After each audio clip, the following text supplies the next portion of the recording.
Hello dear children, 11th standard நம்ம அக்கௌண்டன்சியில் first chapter பார்த்துட்ருக்கோம். Accounting introduction isn't it? So அதில் meaning டெஃபினிஷன்லாம் பார்த்தோம்.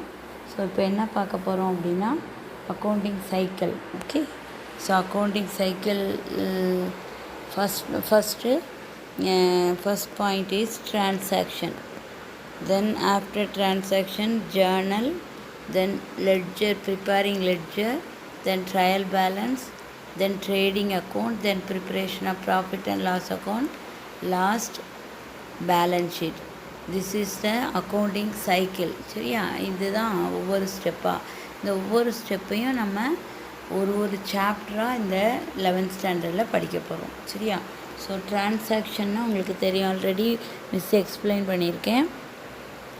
இப்போ இந்த cycle continues for the next accounting year with the opening balance of assets and liabilities which are the closing balance of the preceding year. So என்ன பண்ணுவோம், ஒரு year ஃபுல்லாக இதை prepare பண்ணிவிட்டு இதோட ஓப்பனிங் பேலன்ஸ் நெக்ஸ்ட் இயரோட, இதோட க்ளோசிங் பேலன்ஸ் நெக்ஸ்ட் இயரோட ஓப்பனிங் பேலன்ஸாக பிளான் பண்ணிவிட்டு அது மாதிரி செய்வோம், வரும் இல்லையா. தென் இதில் ஃபஸ்ட்டு வந்து ஐடென்டிஃபையிங் த டிரான்சாக்ஷனை ஐடென்டிஃபை பண்ண போகிறோம். The first step in accounting process is identifying the financial transaction of the business. டிரான்சாக்ஷன்னா சொல்லியிருக்கேன், ஒரு ஸ்டேட்மெண்ட் ஆஃப் பிஸ்னஸ் ஆக்டிவிட்டியை ஸ்டேட்மெண்ட்டாக எழுதி வைக்கிறது தான். Then next step is journalizing. Journalizing means all the monetary transactions are recorded in the books of original entry called journal entry. Journalsனால் என்ன, இந்த டிரான்சாக்ஷனோட மானிட்டரி வேல்யூவை நம்ம வந்து எழுத போகிறோம், புக்கில் ரெக்கார்ட் பண்ணுவோம் இல்லையா, அதுக்கு ஜேர்னல்னு பேர். Next one is ledger, posting the balancing. So the transferring the entries from the journal to the ledger is called posting. ஜேர்னலில் இருக்கிற ட்ரான்ஸ்ஃபரிங் என்ட்ரிஸை லெட்ஜருக்கு நம்ம லெட்ஜர் பண்ணுவோம்ல, அதை போஸ்டிங் சொல்கிறோம். Okay, then next one is preparation of trial balance prepare பண்ணணும் இல்லையா. So the list of ledger balance namely trial balance is prepared as the next step. இப்போ லெட்ஜருக்கு அடுத்த ஸ்டெப் வந்து trial balance. On the basis of ledger balances, the financial statements are prepared. So இந்த லெட்ஜரில் உங்களுக்கு கிடைக்கிற பேலன்ஸ் டெபிட் பேலன்ஸாக credit பேலன்ஸான்னு பார்த்துட்டு அதை வச்சு நீங்கள் ப்ரிப்பேர் பண்ண போகிறது தான் trial balance. Then next is preparation of trading account next step. Okay, the next step is preparation of trading account for a particular accounting period. All the direct revenues and direct expenses are transferred to trading account. Trading அக்கௌண்ட்டில் என்ன போடுவோம் அப்படின்னா, டைரெக்டாக before manufacturing என்னென்ன எக்ஸ்பெண்டிச்சர்லாம் நடக்குதோ, அந்த என்னென்ன income receive பண்ணுறோமோ அதெல்லாம் நம்ம ரெக்கார்ட் பண்ணுறது தான். Okay, then next one is preparation of profit and loss account. So profit and loss அக்கௌண்ட்னா மேனுஃபேக்சரிங் டைமில் உங்களுக்கு என்னென்ன இன்டைரக்ட் எக்ஸ்பென்சஸ் இருக்கோ அதை எழுதுவோம். சரியா, profit and loss account is prepared next for the particular accounting period. Then at last preparation of balance sheet. So balance sheet லாஸ்ட்டாக prepare பண்ண போகிறோம். The statement showing the balance of assets and liabilities namely balance sheet is prepared as the final step in the accounting process. Last step எவ்வளோ சொத்து இருக்குது, அதுக்கு எவ்வளோ liability இருக்குதுன்னு பண்ணுறது. Okay, then the main functions of accounting functions என்னெல்லாம் points இருக்குது நம்மளுக்கு அப்படின்னு பார்த்தீங்கன்னா, measurement, then forecasting, comparison, decision making, control, assistance to government. Okay, these are the main functions of accounting.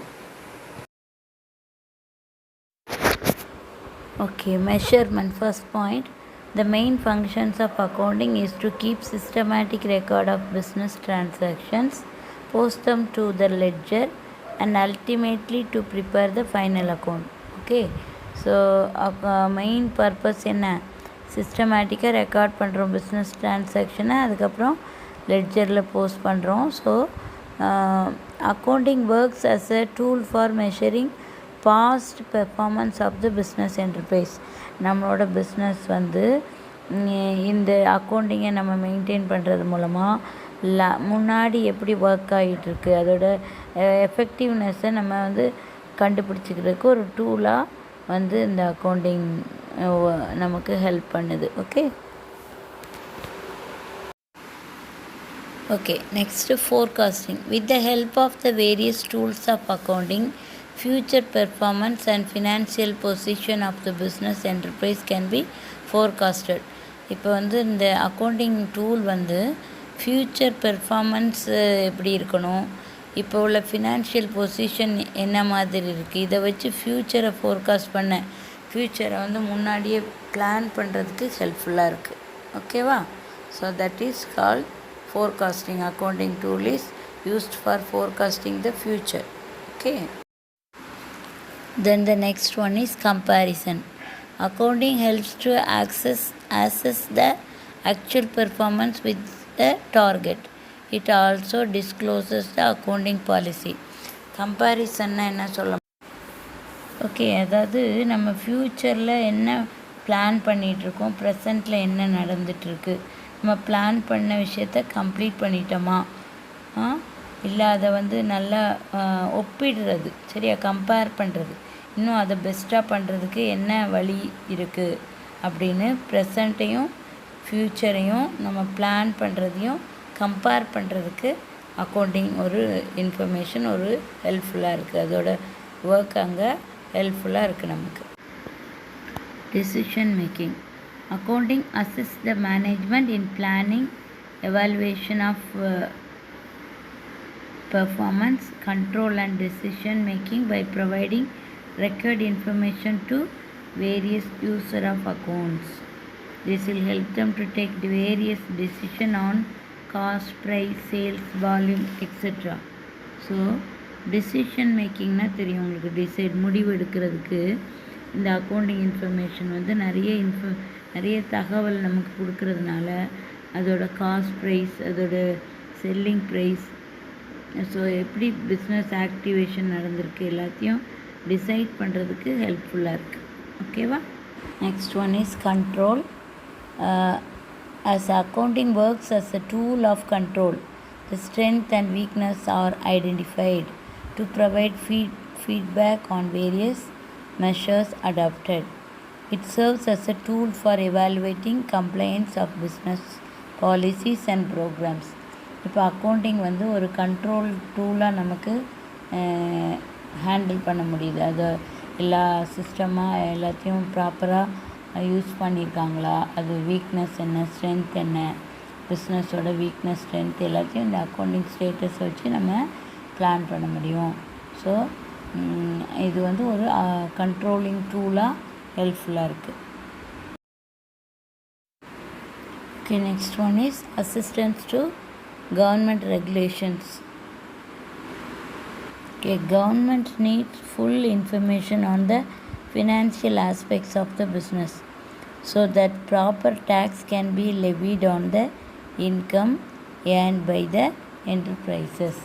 இப்போ வந்து அசிஸ்டன்ஸ் டு கவர்மெண்ட் எப்படி கவர்மெண்ட்டுக்கு இது ஹெல்ப் பண்ணுது அப்படின்னா, டேக்ஸு பே பண்ணணும் இல்லையா, டேக்ஸ் ஃபிக்ஸ் பண்ணுறதுக்கு, அதே மாதிரி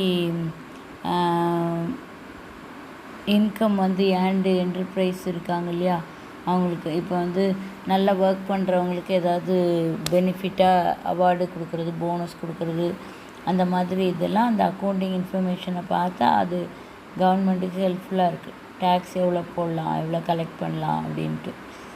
ஸோ அவங்க அது வந்து ஆர்கனைசேஷனோட கண்ட்ரோல் பண்ணுறதுக்கு தேவையான எல்லா தகவல், எல்லா இன்ஃபர்மேஷனும் கவர்மெண்ட்டுக்கு வந்து கிடைக்கிறதுக்கு இந்த அக்கௌண்டிங் இன்ஃபர்மேஷன் ரொம்ப ஹெல்ப்ஃபுல்லாக இருக்குது. சரியா? இப்போ அக்கௌண்டிங் ஃபங்க்ஷன் பார்த்தோம், அதோட வேலைகள் அது வந்து என்ன இருக்குது, அந்த பிஸ்னஸ் ஆக்டிவிட்டியை மெஷர் பண்ணுறதுக்கும், முன்னாடியே பிளான் பண்ணுறதுக்கும், ஃபாஸ்ட்டு ஃப்யூச்சர் ப்ரெசண்ட் எல்லாத்தையும் கம்பேர் பண்ணுறதுக்கும், ஏதாவது நல்ல டிசிஷன் எடுக்கிறதுக்கும், அந்த ஆர்கனைசேஷனை கண்ட்ரோலுக்குள்ளே கொண்டு வரதுக்கு, கவர்மெண்ட் எவ்வளோ டேக்ஸ் பே பண்ணலாம், அந்த பிஸ்னஸ் எப்படி போயிட்டுருக்கு அப்படின்றது கண்டுபிடிக்கிறதுக்கும் அக்கௌண்டிங் இன்ஃபர்மேஷன் ரொம்ப ஹெல்ப்ஃபுல்லாக இருக்குது. ஓகேவா? இது அதோட ஒர்க் இதெல்லாம். ஓகேம்மா, தேங்க்யூ.